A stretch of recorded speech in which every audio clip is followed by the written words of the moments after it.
The Red Death had long devastated the country. No pestilence had ever been so fatal or hideous. Blood was its avatar and seal, sharp pains, sudden dizziness, profuse bleeding, and death within half an hour. Scarlet stains on the body and face marked its victims, isolating them from aid and sympathy. But Prince Prospero was happy, dauntless, and shrewd.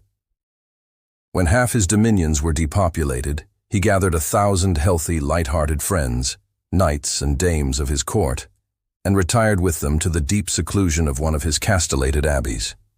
The structure was magnificent, encircled by a strong wall with iron gates. Once inside, the bolts were welded shut. No ingress or egress would allow panic to break their sanctuary. The abbey was amply provisioned. They could defy contagion. The world outside could perish.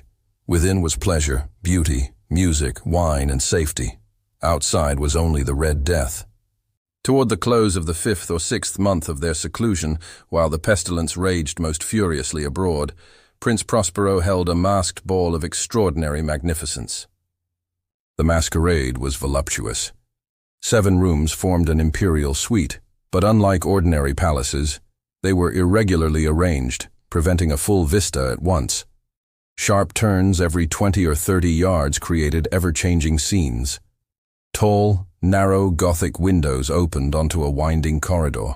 Each chamber had stained glass windows matching its dominant hue: blue, purple, green, orange, white, violet, and finally black at the western end.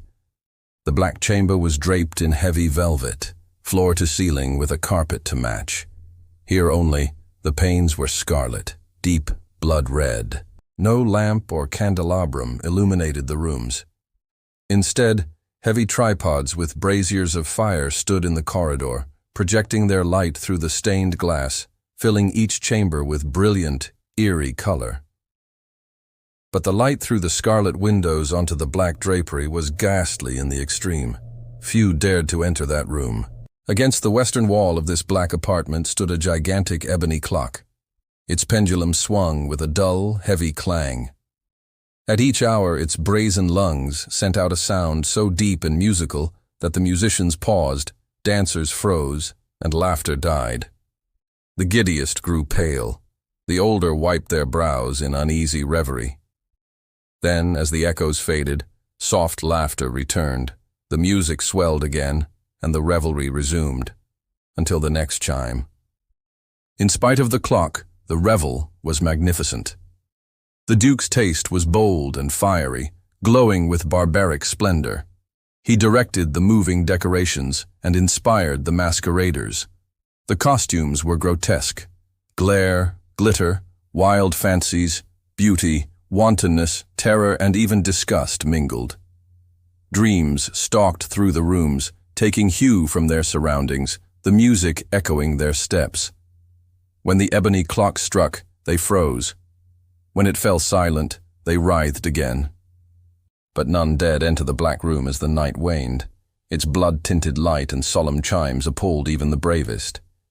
Elsewhere, the chambers were crowded, hearts beating feverishly. The revel went whirling on until midnight. The music stopped. The dancers stilled. 12 strokes sounded. Thought crept in with the slow chiming. And before the last echo faded, many became aware of a masked figure, unseen before, moving among them. A murmur spread, disapproval, surprise, then terror and disgust. The masquerade license had been wide, but this figure out Heroded Herod. Even the reckless felt a chord struck too deep for jest. It was tall and gaunt, shrouded head to foot in grave clothes. The mask so resembled a corpse's stiffened face that even close scrutiny might not detect the trick. Yet it might have been endured, had it not assumed the very likeness of the Red Death. Its vesture was dabbled in blood, its brow was scarlet-stained. Prince Prospero's eyes fell on the figure. He shuddered, then flushed with rage. "Who dares?" he cried hoarsely. "Seize him and unmask him, that we may hang him at sunrise from the battlements." He stood in the blue chamber as his voice rang through the rooms. The music hushed. The courtiers, pale, made a slight movement toward the intruder, who approached with slow, deliberate steps. But fear gripped them. None dared seize him. He passed within a yard of the prince and moved solemnly from room to room, blue to purple, purple to green, green to orange, orange to white and violet, none impeding him. Then the prince, maddened with rage and shame at his own hesitation, rushed after the figure, dagger drawn. Terror held the others back. In rapid fury, Prospero pursued through the 6 chambers. When the figure reached the black room, it turned to face him. A sharp cry rang out. The dagger fell upon the sable carpet. Prince Prospero dropped dead. Desperate, a throng of revelers surged into the black chamber. They seized the mummer, tall, motionless, within the shadow of the ebony clock, and gasped in horror.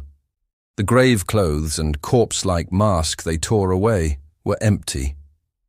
There was no tangible form beneath. Then they knew the Red Death had come. He had entered like a thief in the night.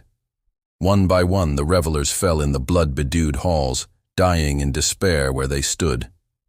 The ebony clock stopped with the last heartbeat. The tripod's flames went out. Darkness, decay, and the Red Death held illimitable dominion over all.